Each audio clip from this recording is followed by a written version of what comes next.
तोहरे आँखिया के काजरवा दिलवा में आग लगावे, आग लगावे।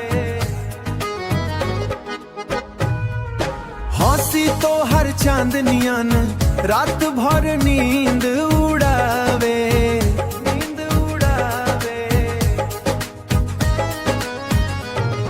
ओ सजनी हो तू चला तो बाजार हिले गोरिया, तो हर रूपवा देख के सबके दिलवा मिले, सब के सबके दिलवा मिले।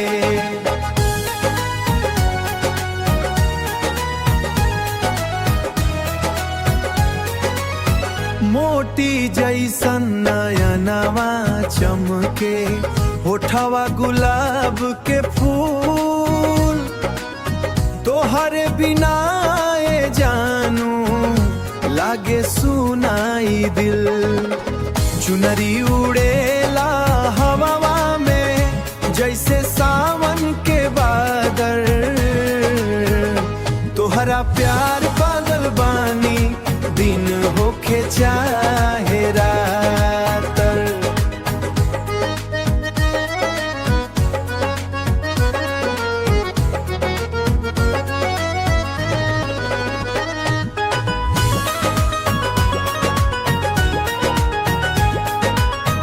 पायलिया के छन छन सुन के धड़केला करे जावा,